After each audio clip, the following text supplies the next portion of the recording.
Assalamualaikum warahmatullahi wabarakatuh.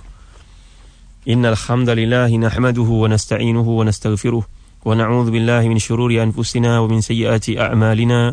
May yahdihillahu fala mudilla lahu wa may yudlil fala hadiya lahu. Wa ashhadu an la ilaha illallah wahdahu la syarika lahu wa ashhadu anna Muhammadan 'abduhu wa rasuluh.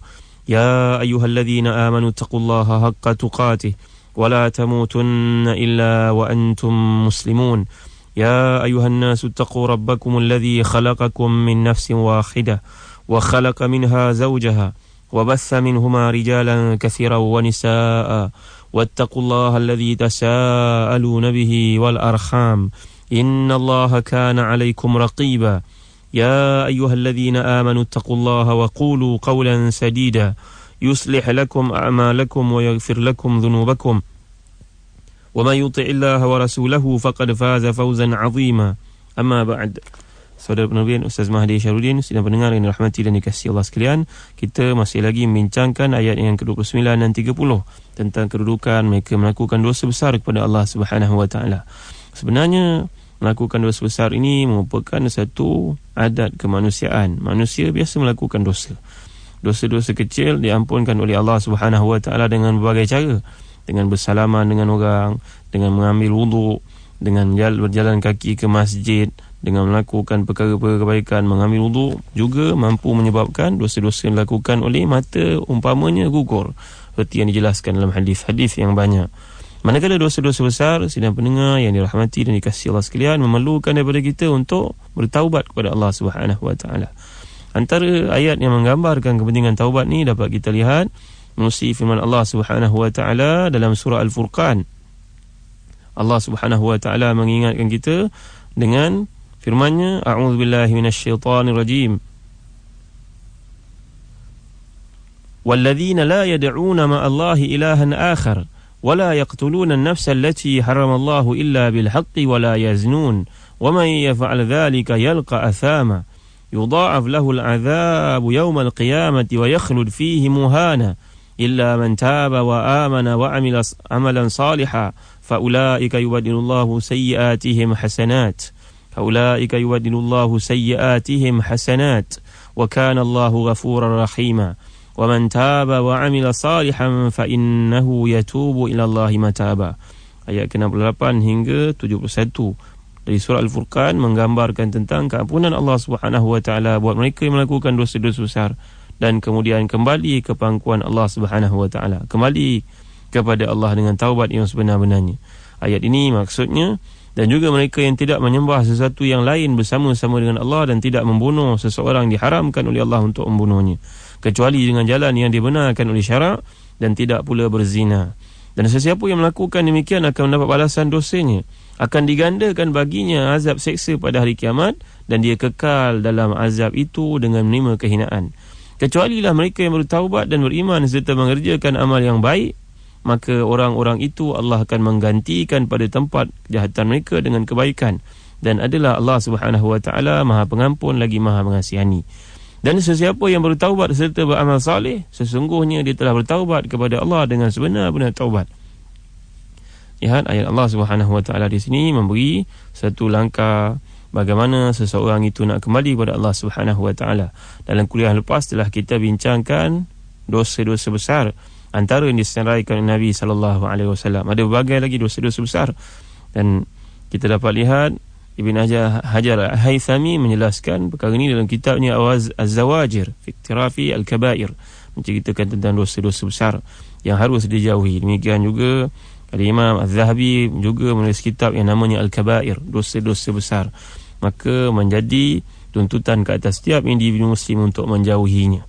Sidang pendengar yang dirahmati dan dikasihi Allah sekalian, ini dapat kita lihat dalam ayat yang ke-29.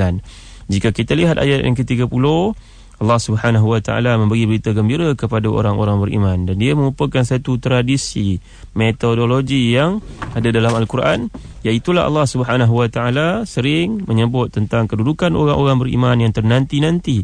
Apakah balasan untuk mereka selepas Allah menggambarkan kedahsyatan hukuman buat mereka yang engkar kepadanya. Kata Syekh Ibn Ashur dalam tafsirnya At-Tahrir wa Tanwir, beliau menjelaskan,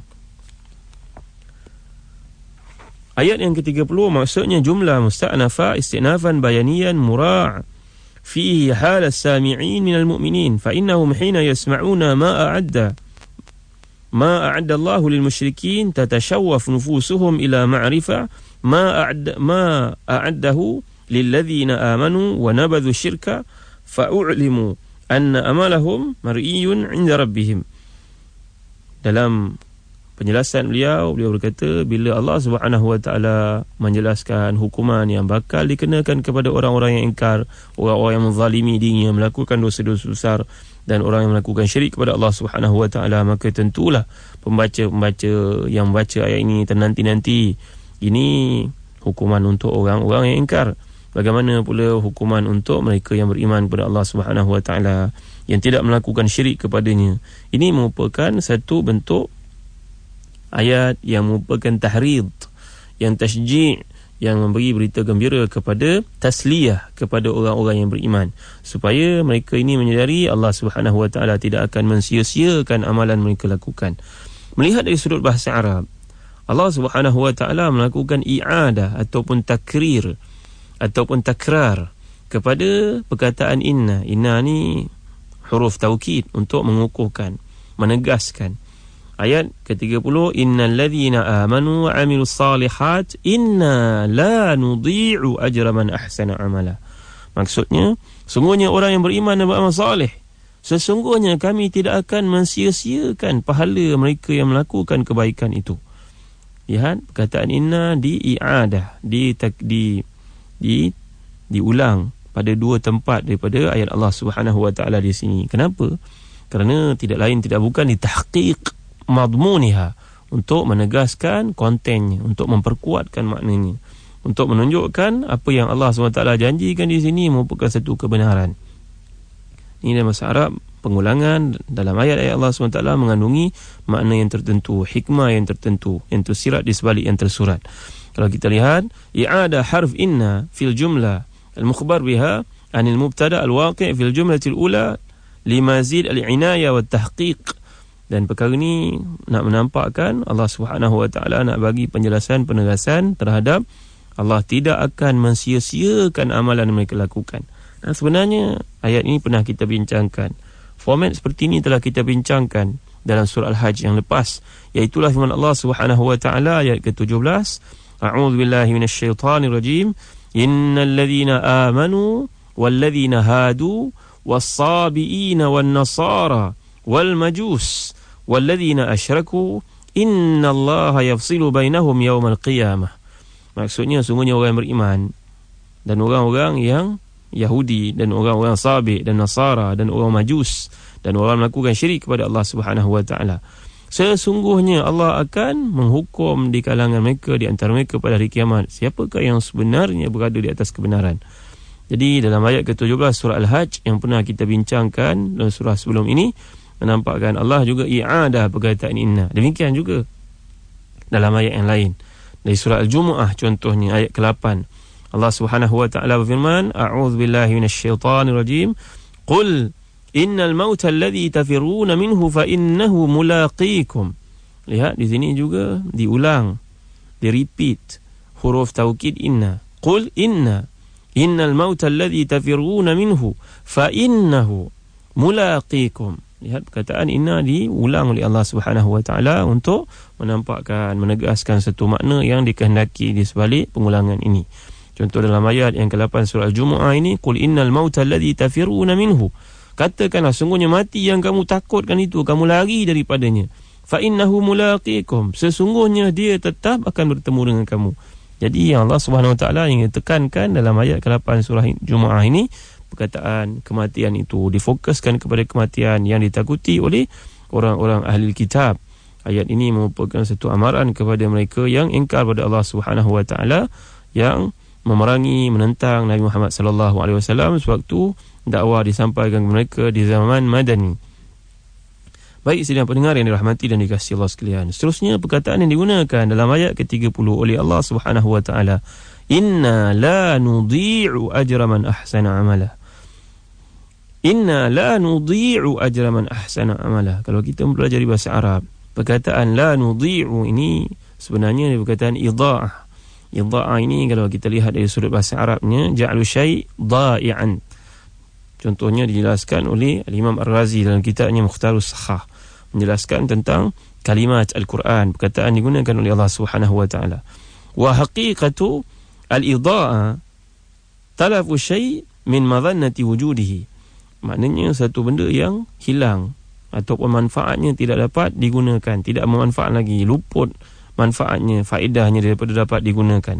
Wa tutlaqu majazan ala i'dam al-intifa' bi syai'in mawjud fa ka'annahu qadda'a wa talif.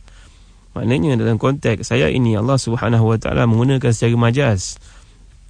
Majaz bahawa kami tidak akan menghampakan, mensia-siakan amalan yang mereka lakukan itu. Dan sebenarnya Allah Subhanahu wa taala turut firman perkataan idha'ah ini dalam ayat yang ke-195 surah Ali Imran. Contohnya, a'udzubillahi minasyaitonirrajim, anni la udhi'u amala 'amilin minkum min dzakarin aw untha. Dan ayat yang ke-143 suratul Baqarah, wa ma kana Allahu liyudhi'a imanakum. Allah Subhanahu wa taala tidak akan mensia-siakan keimanan kamu. Sidang pendengar yang dirahmati dan dikasihi Allah sekalian, dalam ayat surah Taubah yang ke-120 pun Allah menggunakan perkataan idha'ah juga. Innallaha la yudhi'u